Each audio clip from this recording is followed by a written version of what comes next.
but you need to press got it. Okay.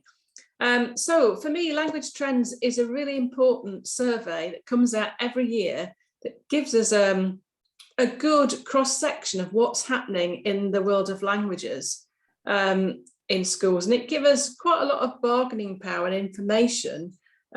So if you've ever filled it in, thank you. And thank you so much to Ian and Vicky for coming along to talk to us about this year's survey. So without further ado, I'll hand over to you, Ian and Vicky. So I'm going to start. I'm Vicky Goff from the British Council, and I'm the lead person for modern foreign languages in the UK. And we're going to talk a bit about the Language Trends survey in a moment. Ian's going to introduce the Language Trends survey. So can you move on to the next one, Ian? So the British Council, as you probably know, teaches English all over the world, but we think that learning languages is so crucial to understanding another culture, and also important for the UK's long-term growth and prosperity, that it's really important that young people in this country, particularly now at the place that we are in the world, are able to speak other languages. And we really think that languages are important and want to advocate for languages. And closely linked to that is that we believe young people should have international experience as part of their education. So that's intercultural encounters with people from other countries and other cultures. And those might be things that happen at home, particularly now in the time of COVID, but it might also be through time spent abroad. And those things are really important because they can be such an important motivator for language learning. I remember the first time I went on a school exchange at the age of 13 to France, and those are the kind of light bulb moments where you can live as a French person lives, and you realize what the purpose of language learning is and can be really inspiring to you. And we really hope that people will get back to doing those international experiences again. I know that some schools are planning them before the end of the academic year. And the other thing, which I'd like to say just before I hand over to Ian, is that the other thing that we see is that the more disadvantaged you are, the less likely you are to learn languages, and the less likely you are then to have those international experiences. So I think it's really key that we produce these reports and show these results, and to try and see what the solutions are for making languages and international experience a valid choice for everyone. So Language Trends started in 2002, which means that this year is going to be the 20th anniversary. And so it's an annual survey of primary and secondary schools that produces a picture to what's happening in languages teaching and learning in England. There's similar studies in Northern Ireland and in Wales. British Council is the funder, and the research is carried out by Queen's University Belfast, and Ian is the lead researcher, and he's going to be talking in a minute. And we work with an advisory group that's ALL is an important member of that, along with the Independent Schools Modern Languages Association, NALA, teacher representatives, Ofsted, and the DFE. So these are the groups that kind of give advice on the questions each year, and also on the on what some of the challenges might be and some of the responses. So as I said, it's the 20th year this year, and we really hope that we manage to get a really good level of responses for that. So I'm going to pass over to Ian now to introduce the survey. Oh, and here's some, if you don't follow the British Council, please follow us on Twitter or sign up for our newsletter to be in touch with the latest information. And if you are planning a school visit this academic year, we've got lots of information and advice for you about how to make it work. Okay, over to you, Ian. Yes, thank you very much indeed, Vicky. Good evening, everyone, and thank you for taking the time out this evening to come and hear a little more about Language Trends 2022. My name's Ian Collum. My main job is as a senior lecturer in education at Queen's University Belfast. I look after our PGCE programme across French, German, Irish and Spanish. And I also am very privileged to be the lead researcher on the British Council's Language Trends series. And as Vicky has said, operates in England since 2002 in Wales since 2015 and in Northern Ireland since 2019. And as Vicky said, this gives us really good evidence about what's going on in language teaching and learning in schools in these 3 nations of the UK. This evening, I'm going to be speaking specifically about Language Trends England that is underway for 2022, and to give you some more information about how you can participate and how you can indeed encourage schools in your local area to participate as well. So as Vicky has said, Language Trends in England is an annual survey since 2002 about language teaching in our schools. And since 2002, data have been collected through a range of surveys, and we have 3 distinct surveys for schools to complete, one for primary, one for state secondary schools, and one for independent schools. Now, for this year's survey, the link to participate has already been sent out to your school by the British Council, and that will go to the email address that is publicly available on the government's Get Information About Schools website. If you haven't seen the survey link and you're trying to find it, please don't panic. Do drop us an email to languagetrends@qub.ac.uk, and we will generate a new link for you and send that out to you. And I'm really pleased to announce this evening that we have extended our deadline for responses through to Friday, the 4th of February. So that should give everybody a little bit more time to complete the survey. Just for your own information, the email address, if you have any questions or queries, if you can't find the link that will have been sent to your school, if it's gone to a generic inbox and it hasn't made its way to you as head of MFL or as head teacher, then please email languagetrends@qub.ac.uk and we will sort you out with the information you need to take part. So, how do you take part? Well, once you've got the link from your school office account holder, or you've contacted us through the email address I alluded to, then you complete the survey online. And the survey should take you not more than 15 minutes to complete. We know teachers are incredibly busy, but hopefully you will take some time to complete this if you haven't already done so. Now, people often ask me, can everybody in our Modern Foreign Languages department complete a response, or can everybody in our primary school complete their own response? And the answer to that is no. In order to ensure that we have a very representative sample, we need to make sure that there's only one response from each school. So please do make sure that if you're the head teacher at primary, you take the lead in completing the survey, or perhaps delegate it down to a languages coordinator in your school. And if you're in a secondary school or in an independent school, then we would ask that the head of MFL completes the response in consultation with the members of the department. Okay, and that's important because we do want to get the feel from the whole institution. As I've said, our deadline for responses is Friday the 4th of February. And if you can't find your link, you can't find your unique reference number, all your questions to languagetrends@qub.ac.uk. Now, why should schools be encouraged to take part, and why should you be encouraging schools in your neighbourhood to take part? We're really clear that we want to hear from all schools in England. And the data collection, as we've said, is underway. And I can also share with you tonight that our response rate is currently very healthy, to the point that I do hope that we have the greatest number of responses ever to Trends for the series' 20th birthday. We're not there yet, and we do need, as a community of language practitioners, to take one extra push to get more and more people to complete the survey. Please encourage the school down the road. Please encourage your feeder primary schools, if you're in secondary, to take part through those networks that you already have in the areas that you work in. Please say to people, have you filled in this survey? It's really important that you do. First of all, languages are at a very pivotal position at the moment in England, and everyone on the call will be attuned to changes which are afoot at GCSE level.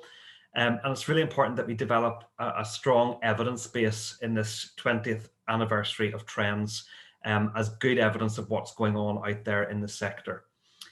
We also know from our data capture in previous years that we tend to get responses from schools that are located in more affluent areas. Particularly at primary level, it tends to be the primary schools in more affluent areas that are willing to reply to this. And we need to get the profile of responding schools balanced out. Otherwise, people could legitimately call into question that we're not wholly reflective of the whole sector. So one thing I'd ask everybody in the call to do tonight is to reach out to that school in the neighbouring town or the school down the road that you perhaps know is not in a similar area to your own, and ask them to take part in the survey. Why is it important to take part? Well, as Vicky said in her introduction, this has been going for 20 years, and it does end up on the desks of politicians and leaders at DFE, in Ofsted, and indeed beyond. They do read it, and we know that they do read it. Whether or not they take a lot of it into account is not our gift to decide, but at least we do have this body of evidence published, and it is a piece of work that is academic in nature, in the sense that it is fully robust in what we're saying, and we can stand over based on the evidence that we create. So please pull together and let's try and leverage some change for all of us involved in language education. In terms of the questions that we ask, we have full ethical approval from a research ethics committee at Queen's University Belfast. This is really important because it shows that the work that we're doing here in Trends adheres to the highest standards of research in education. It adheres to the guidelines that are set out by BERA, who are the British Educational Research Association. And the questions then that we ask are coherent with that ethical approval that we have received. We also make sure that in our data collection, we are looking after everybody's GDPR, and that nothing can go wrong or astray with what schools are responding. Everything is kept secure and is only for the eyes of the research team, which is myself and a research assistant here at the university. Then the questions that we ask are crafted in consultation with an advisory group at the British Council in London. A membership of that advisory group extends from classroom teachers to school leaders, to the Association of School and College Leaders, one of the head teachers unions, to a member from Ofsted, to colleagues from the DFE, to colleagues from universities who are involved in higher education language teaching. And all of that feedback we take on board before we allow the questions to go out to your school. The questions will relate to the teaching of languages. They'll relate to the barriers that you will have to getting pupils to take languages at key transition points, such as the end of Key Stage 3 and the end of Key Stage 4, and also the impact of recent curriculum changes and what they mean for your school. There's plenty of space for open-ended answers, and please do feel free to give your own thoughts or your school's thoughts on various curriculum changes that are coming down the line. Within each survey, we ask questions that are similar from year to year so that we're able to track the trends of what's happening in language teaching, but also a number of pulse questions that relate to the here and now, the things that we see on Twitter and on Facebook in all of the social media fora about what is going on in the world of languages teaching. And we try and respond to those concerns and to include those questions in the survey. But we also are really, really keen to say that we want to hear positive things. We know that in language education, there is lots of stuff going right at the moment. We know that teachers are working incredibly hard in their classrooms, and how can we share that good practice with other teachers of languages? So we do want to hear the good news stories as well. And believe me, there are plenty of good news stories that come through every year into the Language Trends survey. Again, any questions, that's our email address at the bottom, languagetrends@qub.ac.uk. Also important to say that with the research ethical approval, if there's any questions that you don't want to answer, you can just skip over them and move on to the next question. So we don't compel you to answer any specific questions, out with sharing your unique reference number and that you agree to take part in the survey. So when we think back to what we conducted in 2021, these were the headline findings that we found at this time. And in this point in the presentation, I do just want to share with you some of the things that we found last year in 2021, just in case you missed our presentation back in July, or perhaps you just need to be a little bit refreshed about the type of things that we look at. So we found out that in England, language teaching was suspended at 1 in 5 primary schools in January 2021. So this time last year because of COVID-19. That's a huge statistic and is wholly reflective of the positioning of languages on the primary curriculum in a lot of primary schools. We also found out that 2 in 5 pupils at Key Stage 3 in state secondary schools didn't engage with language learning during the first national lockdown. A very specific statistic to find out, but one that we can bring then to government, to exam boards, to policymakers to say, look at the disruption that was caused by the first national lockdown on language education and what is going to be done about that, and hopefully something will be done about that. We've also seen a huge decline in international activities at primary and in state secondary schools because of the pandemic. There's a huge programme of work is needed to build that up again as we move into the next phase, hopefully post-pandemic. In terms of individual languages, we were able to see that whilst French was the most popular language at primary, Key Stage 3 and GCSE, Spanish is now the most popular language at A level in England for the second year in a row. And in our work in Northern Ireland, we see that mirrored exactly to England. But interestingly, in Wales, French is still the most popular A-level language for the moment in Wales. Spanish is growing incrementally over time. 98% of teachers told us that they were much better prepared for online teaching in 2021 than in 2020. So everyone had got the hang of Zoom and MS Teams and Google Classroom by that point. That was a really positive statistic and something that we can take with us into the new dawn that's about to approach. And we were pleased to see as well that there were increase in opportunities for online language-specific continuing professional development or in-service training for teachers. We're not here saying that online CPD is better than face-to-face CPD, not for one moment, but we are saying that there was a noticeable increase in our data in the number of teachers participating in CPD, which I think is something that we can really, really welcome. Looking specifically at what we found at primary level last year, our response rate was 756 primary schools from a sample of 6,000. This year, we want to push that up to at least 800 primary schools. We're almost there, but we need to have another big concerted effort to get more people to respond. 78% of those schools told us that they had been teaching languages at Key Stage 2 for more than 5 years. That's in the spirit of the Key Stage 2 curriculum in England, and it's pleasing to see. But alarmingly, there's still 22% of schools that hadn't had primary languages embedded over the past 5 years. We could see that pupils tended to be assessed informally for language learning at 61% of responding primary schools. And that's something that I think we can celebrate, because we don't really want children at primary level to be having to sit lots of tests in language learning when we know that there's other ways that they can be assessed through low stakes quizzing, for example, or through teacher observation. And the huge amount of French being taught in our primary schools really came through at 72% there.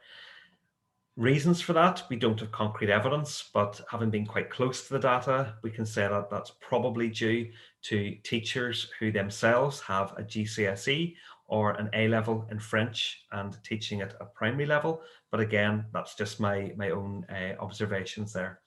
A third of schools doing Spanish and very little German at primary at 5%. Important to say that we're not just interested in the big three, French, German and Spanish. Our questions do ask about other languages and also about Latin and ancient Greek. But the trend up until this point in time is that we see much less data coming through for languages other than the big three. But we are really interested in all languages that are taught in our schools. And that huge statistic of 64% of primary schools in 2021 told us they had no international activities at all within their school in that particular year. So it wasn't even, they didn't even have a link with a school abroad. They didn't have any form of contact with other schools abroad. And that's something that I think we need to influence government to try and reverse. One really interesting statistic that we have noted since 2015 has been the decline in primary schools having contact with secondary schools. The pandemic hasn't helped here, but what we really hear loud and clear is that there's a lack of coherent and properly funded framework for Key Stage 2 to Key Stage 3 transition in languages, and that is holding back progress. We know that the Association for Language Learning have put together a wonderful toolkit along with the Association of School and College Leaders to help with Key Stage 2 to Key Stage 3 transition. That's to be welcomed, but we need that to be properly funded from government and rolled out to all schools in England before we can see this worrying statistic and this worrying trend over time of declining contact between schools. And just as I come to a close, it's important to have a look at this really robust data that we collected between 2018 and 2021 in terms of lack of international engagement, okay? So if you look along the bottom line there, state schools told us in 2018, 11% of them told us that they had no international engagement. That jumped to 38% in 2021.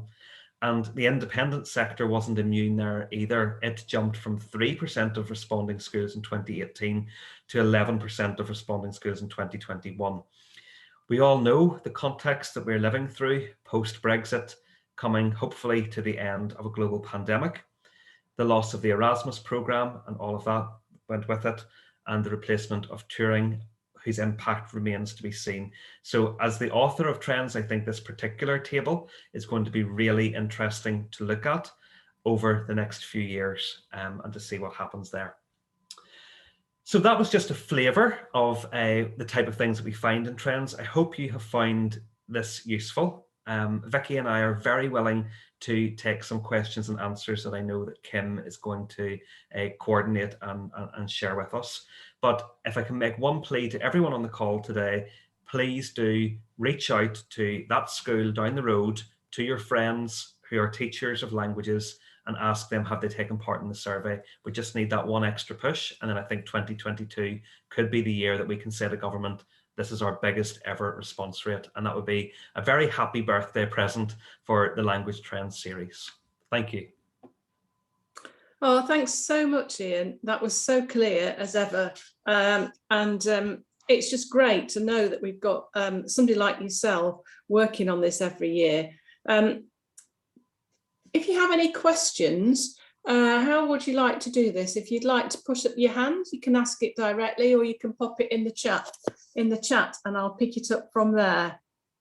I've got one here, Ian, to kick us off. Could you tell us a little bit more about the survey findings from Wales and Northern Ireland? You mentioned they weren't always the same. Yes, so we last did our survey in Wales in 2021, and we published the results just about 6 weeks ago at a launch online. What we found in Wales was there's a very complex interplay there, with Welsh being a compulsory language throughout the Welsh school system up until age 16. And quite often in Wales, what happens is the Welsh is seen as fulfilling the language slot for GCSE, to the point that they've seen a huge decline in the number of pupils studying languages other than Welsh at GCSE level in particular. French is still the most popular GCSE language, followed by Spanish and then German.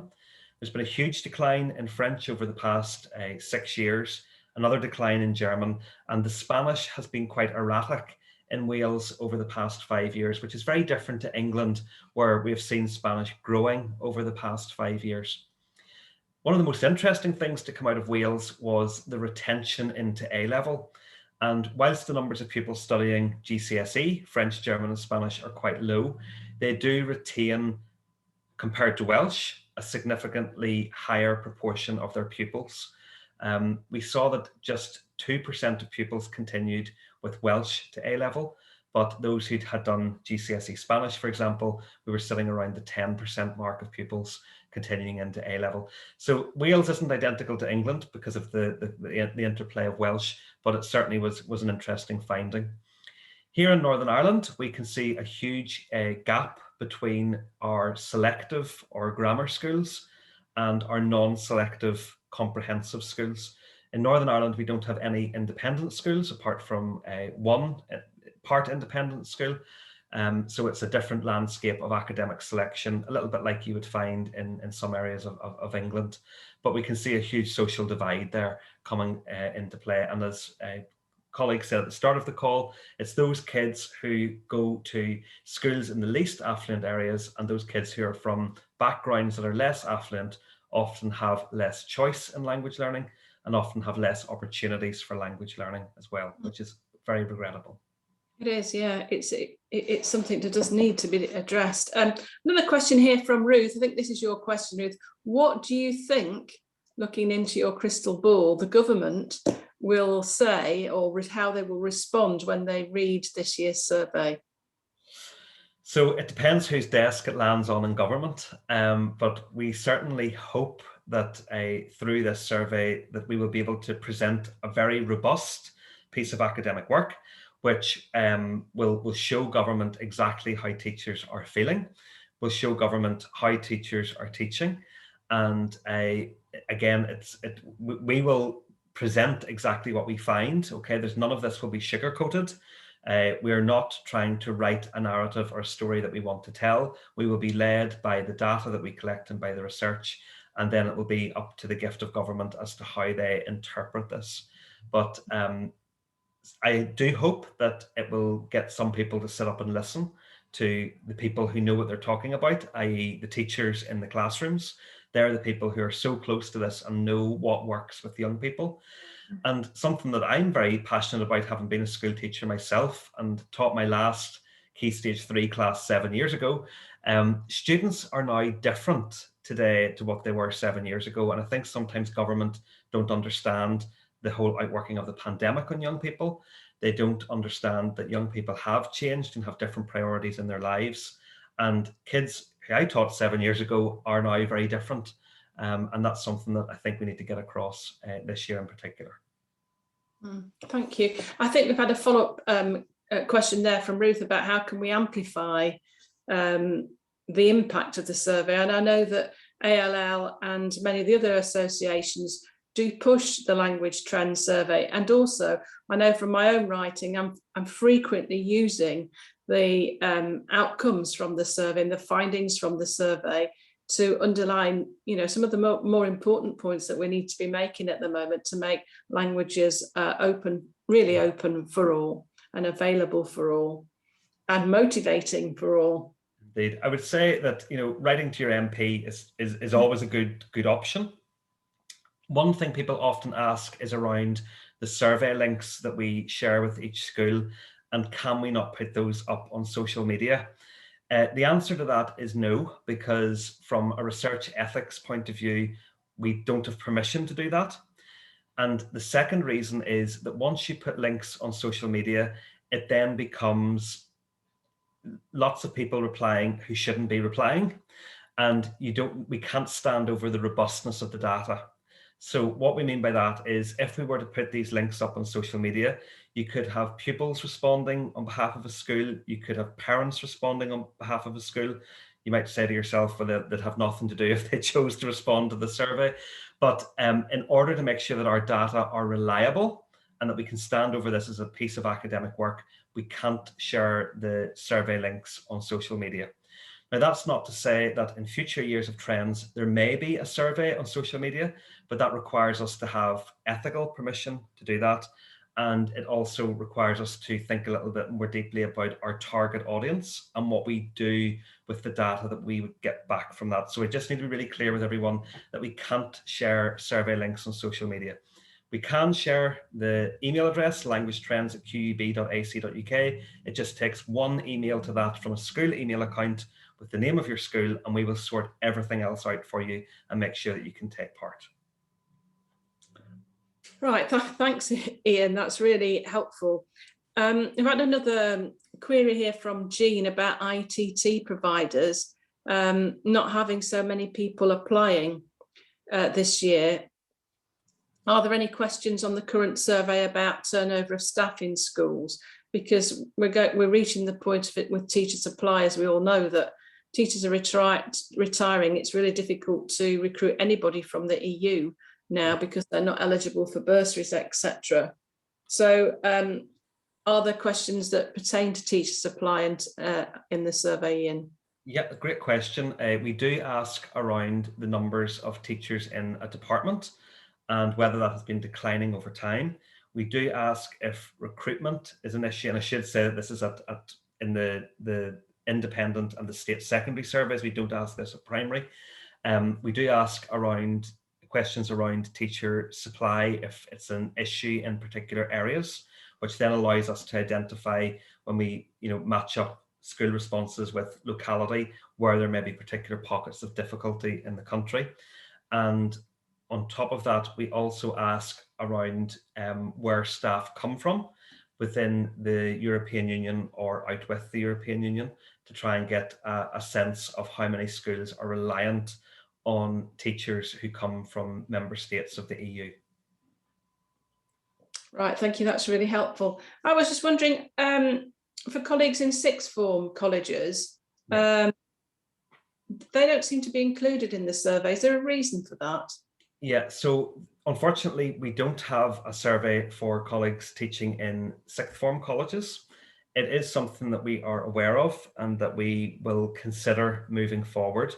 But for this year, it is for 11 to 16 or 11 to 18 state secondary schools or independent schools. A reason for it is attributed to the fact that compulsory education ends at 16, and the survey is predominantly looking at the compulsory education phase, so from primary through to age 16. We do ask questions about A-level on the two surveys because we have the opportunity, but it's not the mainstay of what we're tasked with looking at. Right, thank you. And thinking back to what Jean's point about teacher training, what is the situation for uptake in universities? In terms of languages or in terms of initial teacher education? Both. Both, okay, yeah, sure. So in terms of universities, there's been very recent research done by University Council for Modern Languages, which is the voice of university modern language departments in the UK, that has shown that languages are declining across the country. A number of university departments, particularly in post-1992 universities, have closed, and that's very unfortunate. Languages are now concentrated in the, I suppose, for want of a better word, traditional universities, many of whom are members of the Russell Group. And that has a knock-on effect then with social mobility, because the grades to get into such institutions are often quite high. But what we can say with confidence is that whilst language departments are all shrinking at university level, what is alive and well are the institution-wide language programs. Now, these are where students of a degree, for example, geography or history or physiotherapy or medicine, can go along to their university's library or language centre and take a course right up to post-A-level standard in various languages, from the big three right the way through to lesser known languages and lesser taught languages.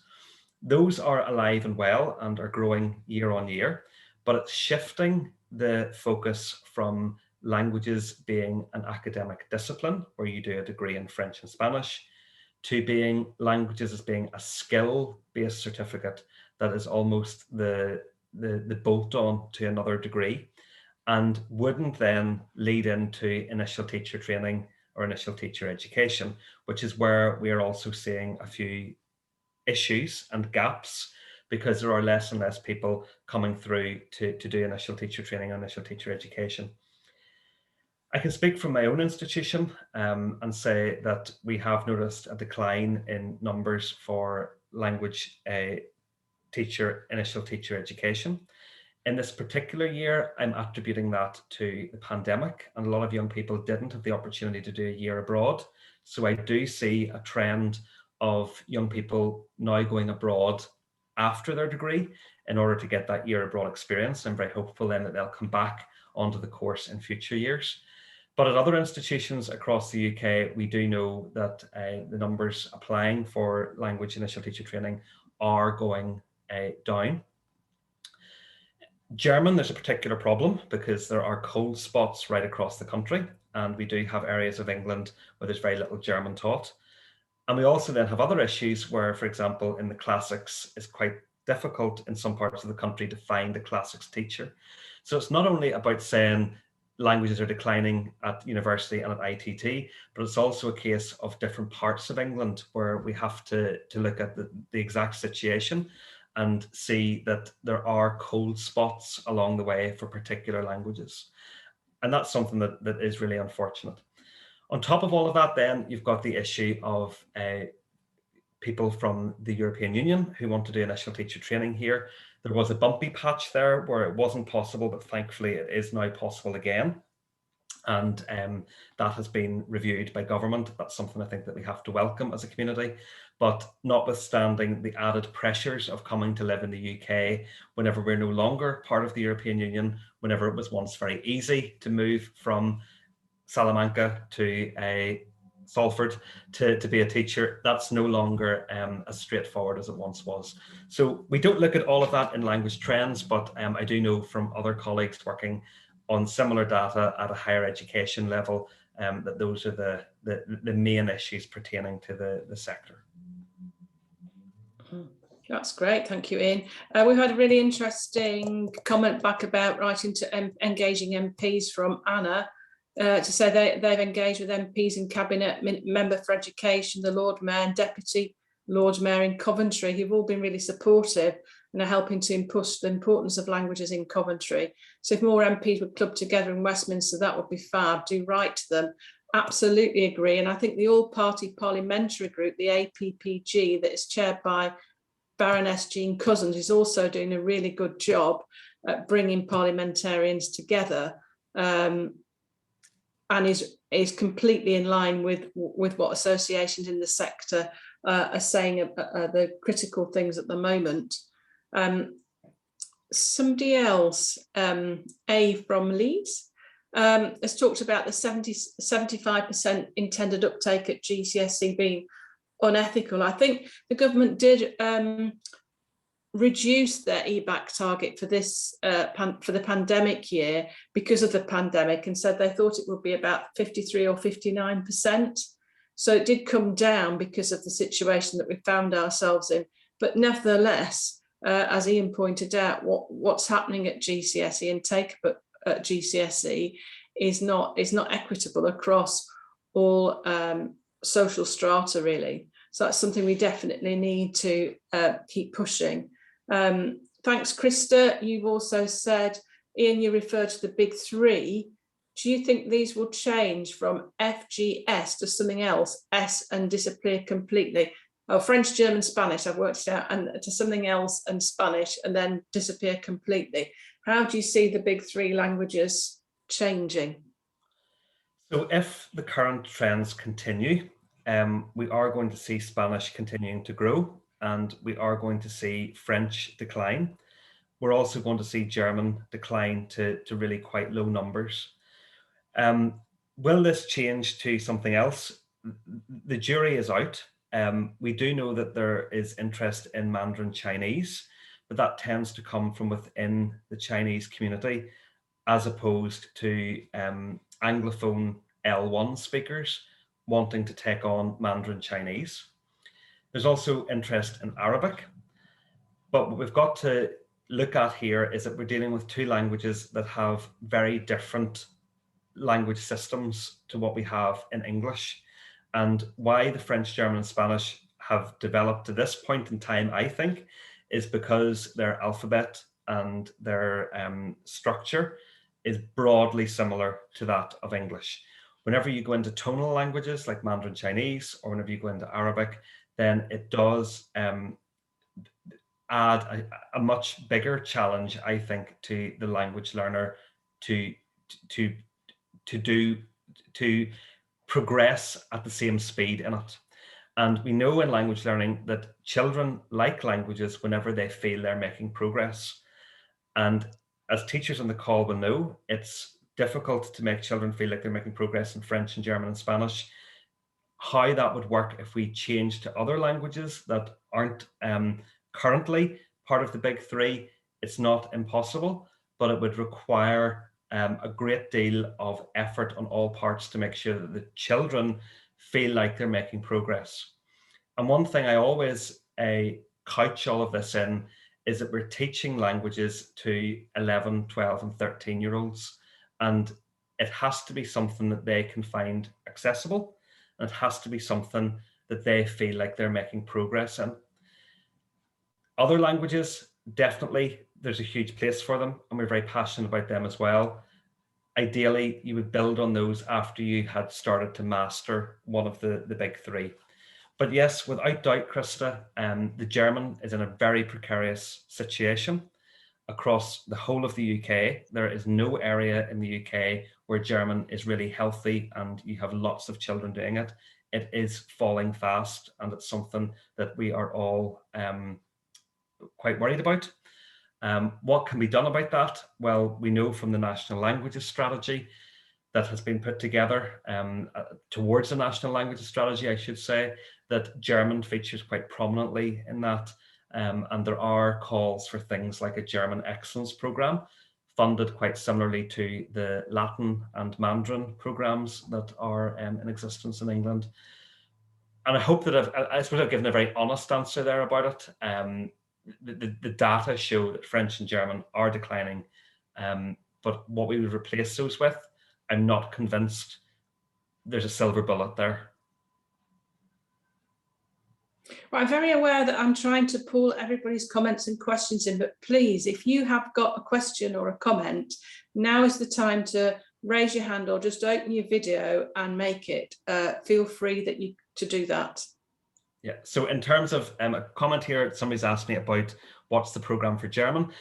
There's no programme specifically, it's just that bodies have called for the Mandarin Excellence Programme to be replicated as a German Excellence Programme. So ideally that would mean extra money for German. That would be to encourage schools to continue with German or to introduce German onto their curriculum. But there's no programme that currently exists, but there are calls for it. I think Helen's comment is a really poignant one as well. And that is, and we saw it in the past when suddenly everyone had to do languages to Key Stage 3 and 4, and French, that was most language teachers were taught French, and so French became the language. And similarly, she's suggesting that if we're having to push that there be continuity between Key Stage 2 and 3, the likelihood is that that is also likely to squeeze out German even more than it is already, because very few primary schools teach German. So it is, it's a worrying trend. A question's just come through here from Ruth about the transition from primary to secondary, and is that improving? Our data show that that gulf is getting bigger, and it continues to be very tricky, that transition. Yeah. Okay. Oh no. Yeah. So unfortunately, the data is not positive around transition. There is lots of work being done on it. As I alluded to there, all have a toolkit, as do ASCO, but we need proper funding from government to allow those toolkits, which are excellent, to be implemented at system-wide level. And interesting, in the conversations we've had with the DFE about the changes to GCSE, primary languages weren't even on their radar. They're not even thought about what contribution Key Stage 2 languages would make to this whole new Key Stage 3, Key Stage 4 new GCSE, which is absolutely crazy. So there are meetings that occur, and some of the senior people in ALL, together with senior people from all the other organisations too, have been doing a lot of hard work over the last 18 months. And we realise that it isn't yet finished. Yeah. Indeed. Yes. There are an awful lot of things that contrary to common sense at the moment. I think somebody else has just put something in the chat there about Ofsted seeing MFL as a year 7 course starting in Key Stage 2.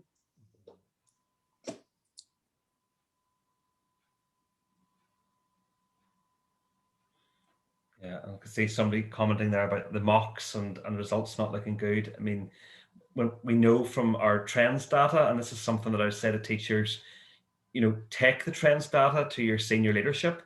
We know that in a lot of schools in England, kids did not engage with language learning over lockdown. Have the exam boards done enough to mitigate for this? Really, all I can see is the exam boards are saying, well, the kids are all in the one boat, so here's the exam, let them get on with it. And I think more could have been done to mitigate against that lost learning time, because language learning is different to other subjects. It's an incremental thing. We all know as linguists that you have to use it or lose it, and if the children aren't keeping up with it, then it is a setback in their learning. Yeah, Krista put in the chat there from UK German Connection. They've got lots of grants to try and restart connections between young people in England and Germany, which is great. Yeah. And when we know more about Capita's arrangement for the new Turing scheme as well, we'll be having another ALL webinar about that to encourage people to get involved. And now, when it was under the British Council last year, where there was an awful lot of people that had some really good projects and schemes that worked really well, and the vast majority of applications actually got funding, so it's definitely well worth thinking about. Yeah. I'm just sitting here thinking, if you do know all the colleagues that you knew who are language teachers in all your networks, if you could just get this link out to them about language trends, that would be really helpful. If you could just forward it on, email it on to your local ALL hub and any other contacts that you've got, that would be really helpful, because as Ian says, they're trying very hard this year to get even more people to complete the survey. And we work really hard to make sure that survey is short. I think it's about 20 minutes, you reckon, to fill it in, Ian? 15 minutes. 15 minutes. But it's not, you don't have to put in reams and reams. That carefully thought out questions where you can tick boxes. So you don't actually have to write a lot in it. It's not a huge tome of work, although we know that as teachers, you're already incredibly overburdened. And the deadline, just as a reminder, is Friday the 4th of February. And please don't post the links to social media. You can post to social media our email address, languagetrends@qub.ac.uk, but please keep the links within professional teacher networks. Otherwise, we can't stand over the robustness of the data if it goes out into the public sphere. So we're relying on the language community to stick together and to keep those links within the community. And there's so much coming in, so many success stories coming in, what's happening in different cities, which is absolutely fantastic. So such a wealth of expertise and energy and creativity amongst just this group who are here today. So congratulations all for that. And I'm sure the people who've put suggestions in the chat wouldn't mind if you contact them if you're interested in doing something in your town. Great. Thank you. I think that's all the questions, Kim, is it, for now? Yeah. So yes, I think we've managed to. If there's anybody else with anything burning, feel free to jump in on video or just pop the question in the chat. If not, we will say a massive thank you to Ian and to Vicky for organising this and joining us tonight. Thanks so much, Ian. Thank you for being honest. Thank you for being really clear as ever. We really appreciate the work you're doing. No, thank you very much for having us along this evening, Kim. We really appreciate the support of ALL. So thank you to you and your colleagues.